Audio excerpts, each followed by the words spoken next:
É fake news isso daí, tá ok? Olá pessoal, tudo bem? Bem-vindos a mais um novo vídeo. Eu me chamo Sudelano de Castro e antes de iniciarmos o vídeo eu quero agradecer o carinho de vocês aí no YouTube que tá assistindo nossos vídeos, compartilhando. O canal ele começou pequeno realmente, a gente botando uns vídeos falando a respeito disso e a gente tá vendo agora ele crescendo, né? Principalmente do mês de mais pra cá e a gente tá bem feliz, né? Eu e a Steph que me ajuda aqui na edição, né, da filmagem desses vídeos e a gente tá, assim, eu tô feliz por ver todo dia pessoas se inscrevendo, né, ainda é um número pequeno, mas para mim já é muita coisa mesmo. Então, a gente vai dar continuidade aqui no vídeo.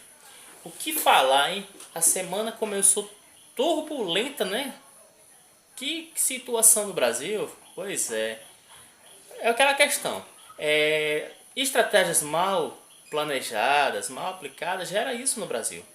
Por incrível que pareça, quando Bolsonaro assumiu em janeiro, no início deste ano, havia uma perspectiva de crescimento, todo mundo entusiasmado, do nosso PIB chegar a 2,53% de crescimento, isso até 2,57%. Ou seja, muitos especialistas, muitos economistas estavam realmente achando que nós íamos fechar nesse patamar e na pior das hipóteses nós cairíamos para 2,41. Só que as projeções, 5 meses de governo Bolsonaro, o enfraquecimento na indústria brasileira, né, algumas percas do agronegócio também, e essa questão principalmente da guerra comercial entre Estados Unidos e China, fizeram agora a projeção de crescimento do PIB cair para 1,49%. Eu não espero que nenhum apoiador de Bolsonaro possa entender isso, porque realmente isso é uma coisa bem mais complexa. Isso é quem realmente ou estuda economia ou administração ou até as áreas contábeis como as ciências contábeis. Então a gente já tem mais ou menos uma real situação no cenário, no mercado brasileiro.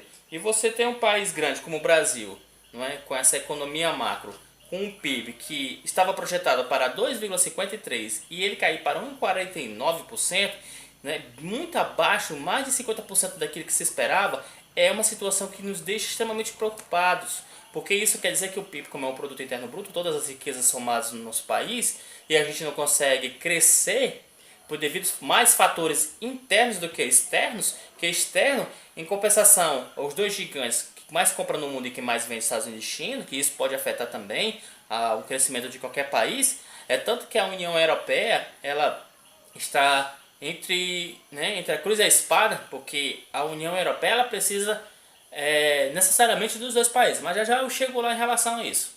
Porém, o nosso fato de não crescermos, isso não é problemas externos, e sim problemas internos, né? Seja, fica difícil de tocar, né, para frente. Claro que a reforma da Previdência impacta com isso, impacta, mas eu acho que a falta de captação de investidores, né, desses investimentos para dentro do Brasil, que a gente não teve isso, de janeiro para cá, eu volto a repetir, acho que é bem o quinto vídeo que eu falo, Bolsonaro, Paulo Guedes, até agora não conseguiram $1 de investimento maciço para o Brasil. Tudo que está tendo é só investimento interno. É tão comprovado que hoje todas as revistas de economia apontam esse crescimento minguado do Brasil, né? E a gente reza e torce que isso não caia de 1,49, né? E aí a gente fica naquela, né? Bem, na reportagem da Revista Econômica, que fala que a analista do mercado financeiro continua receosos a respeito do crescimento da economia brasileira neste ano. Pela 10ª vez consecutiva, os economistas consultados pelo Banco Central reduziram a projeção de crescimento do Produto Interno Bruto, o PIB, de novo. Crescimento que era de 2,53, agora depara-se com um resultado de 1,49. Mês passado, o Banco Central tinha dado uma projeção de crescimento de 1,7. Estaríamos não bons dentro de uma margem de crescimento, sim, mas também não estaríamos tão feio. Quando caímos agora para 1,49, isso faz com que a gente realmente note uma situação extremamente complicada. Dando continuidade, né, para os próximos anos de 2020, 2021 e 2022, as previsões permanecerão estáveis 2,5%. Né? Isso a gente levando em conta na nossa inflação, a Selic e o dólar. Existem também fatores que também essas projeções elas são feitas por cálculos analíticos, mas também, como são perspectivas, elas podem variar para mais ou para menos. Bom, o Índice Nacional dos Preços ao Consumidor Amplo, o IPCA, que mede a inflação oficial do Brasil, também foi alterado pelas projeções do mercado financeiro, subindo de 4,1% para 4,4%. A estimativa está dentro da meta de inflação deste ano. Pelo menos algo que a gente pode ter, vamos ficar preocupados. Já o Conselho Monetário Nacional, ele dá um crescimento de 4,25% e com intervalo de tolerância entre 2,75% a 5,75%, que seria a nossa inflação anual. Então, moral da história, a gente não está crescendo bem. A gente não está crescendo de jeito nenhum. Pois é. Vocês aí se lembram aí do CPMF, né? Lá do Fernando Henrique, que criou e depois botou culpa lá no pessoal de esquerda. Pois é. O nosso amigo Bolsonaro, com aquele rapaz que tem lá, que é o Marcos Sintra, que é o secretário da Receita Federal, ele propõe uma nova CPMF. Claro que ela não vai vir com este nome, ela vem com outro pseudo, né? Ou seja, ela vem com outro nome. E aí, interessante que a CPMF ela nos tomava de imposto 0,38%. Isso é aquela movimentação das tarefas bancárias. E a CPMF, não, é claro que não tem outro nome. Então, como ela vem com essa metodologia de aplicações de movimento e transações bancárias, né, da CPMF, então ela acaba tendo uma projeção de crescimento aí de 0,98%, pessoal. Ou seja, o dobro daquilo que se aplicava antes com a antiga CPMF. Aí, claro que tem muita gente que é contra essa questão do Marcos Sintra, até porque ele cobra impostos das igrejas, tirando aquele famoso 10% do dízimo. E aí fez com que muitos pastores, né, entrassem, né, existe a bancada evangélica lá na Câmara, que ela não cuida de assuntos do povo brasileiro. Ela simplesmente cuida dos interesses da igreja. Celestial.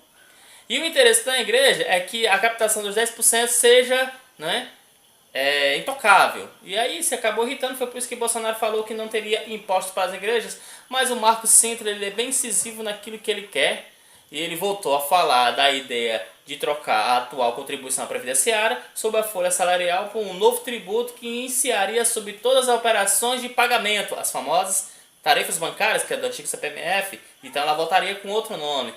Isso acabaria até com o dízimo pago pelas igrejas, disse ele. Olha aí, rapaz, pelo menos a gente saberia que você não seria eludibriado com promessas de riqueza, que muitas das igrejas aplicam. Dê o décimo aqui que você vai ficar rico. Onde Jesus ensinava a repartir o pouco com quem não tinha nada. Né? Interessante. Aí, vamos lá. E essa reação, imediatamente, né, repercutiu na bancada evangélica e do presidente Jair Bolsonaro, que gravou um vídeo afirmando que no seu governo nenhum novo imposto será criado em especial para que cobre esse imposto nas igrejas, né? Esse falso evangélico, pelo amor de Deus. Tem até umas fotinhas de Bolsonaro bebendo uma cervejinha, né? Rapaz, a internet é osso, né? Descobre tudo. Descobre tudo. Pois bem, meus amigos, a CPMF foi criada como um tributo temporário, vigorou no país de 96 a 2007 e chegou a ter uma alíquota de 0,38% sobre as operações, apesar de ter como objetivo inicial arrecadar recursos para a saúde pública, na qual não foi aplicado, e ela acabou sendo usada também para outros fins. E a do Marcos Sintra, ela teria uma alíquota de 0,98%, né, rateada nas transações igualmente entre quem paga e quem vende. Amor, será que algum bolsominion entende isso que eu estou falando, hein? Acho um pouco difícil. Isso aqui é economia. Mas não entra na cabeça deles, não. Coisa boa, eu matando aqui as saudades nas cadeiras de economia que eu tinha da faculdade, viu? É uma coisa bem difícil para muitos entenderem, realmente, mas é uma coisa que a gente deveria ter uma certa familiaridade, né? Então, porque isso impacta diretamente nas nossas vidas, né? É aquela questão do governo nunca querer que o povo brasileiro tenha educação e informações, porque já diziam muitos filósofos na Grécia, né? E principalmente durante todo esse período todo da civilização, né, humana, que quem tem poder tem conhecimento, não é não? Aí nós vamos ver a questão como ficará a situação do Brasil. Porque o Ibovespa, ele deu uma forte queda. Forte queda. Isso me preocupa, a questão da guerra comercial com os Estados Unidos e China. Mas eu quero dar continuidade ainda falando sobre economia. Bom, caso a reforma da Previdência ela não tenha seu êxito, seja aprovada, o que teríamos de soluções? Por que eu falo isso não seria aprovada? Pessoal, a reforma da Previdência ela é uma pauta bomba.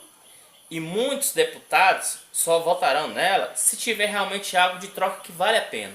Porque isso poderia, não como pode mesmo, manchar, né, a biografia de qualquer candidato, né, do Congresso e do Senado, né, lá na Câmara e do Senado.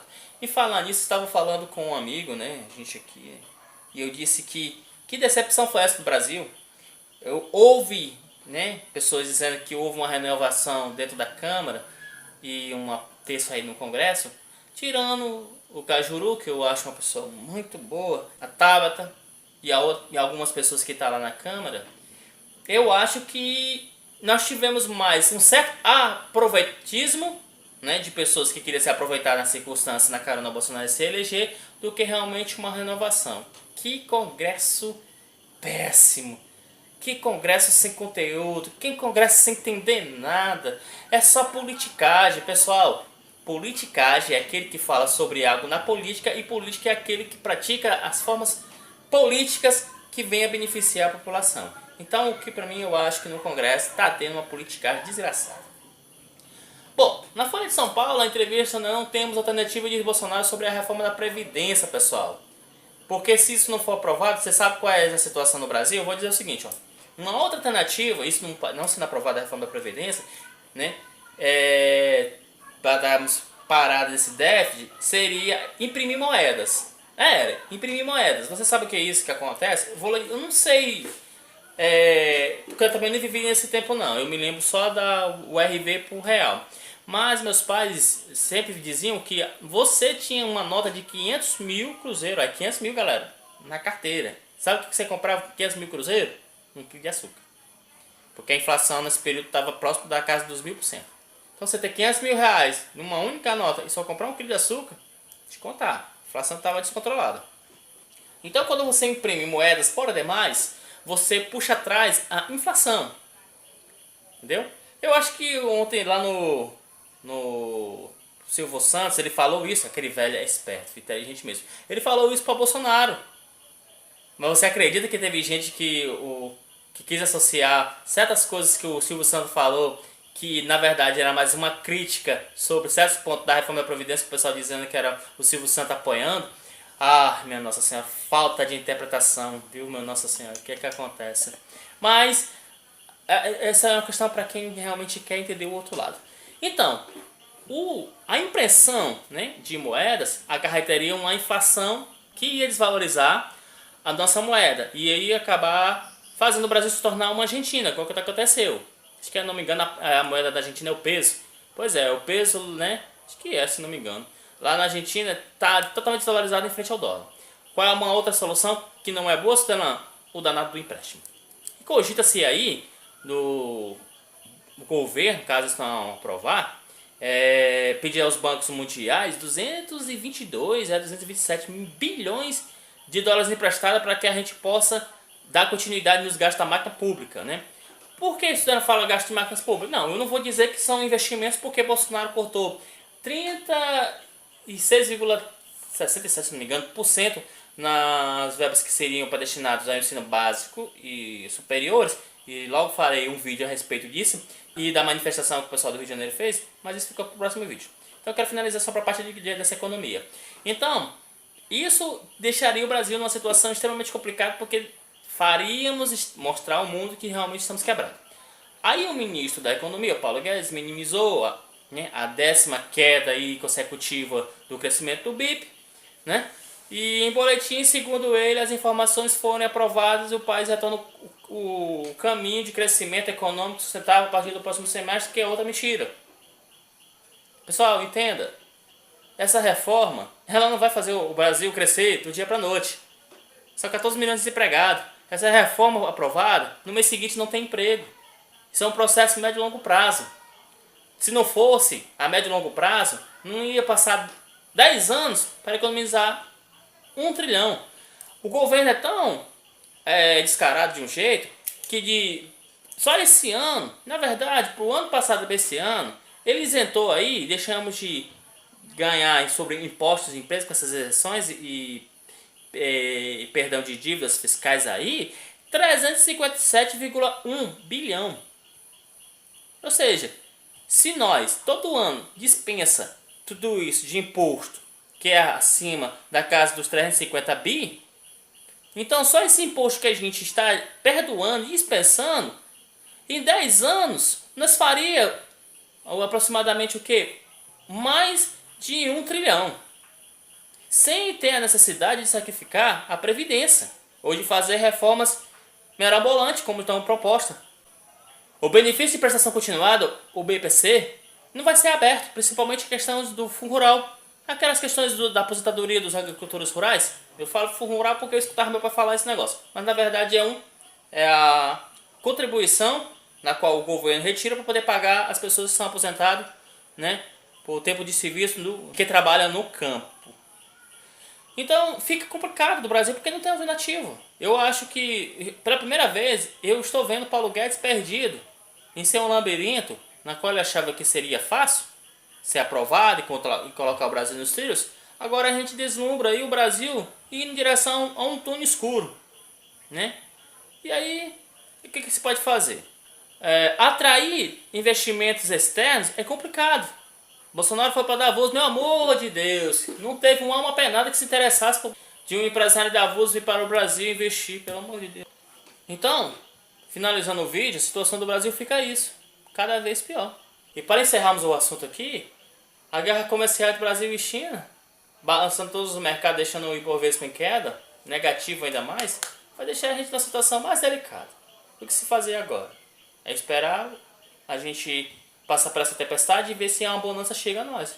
Mas no momento, sendo bem sincero, o Brasil está meio perdido nesse túnel escuro, sem luz e todo o tempo fora dos trilhos. No mais, galera, valeu, um abraço, até a próxima. É fake news isso daí, tá ok?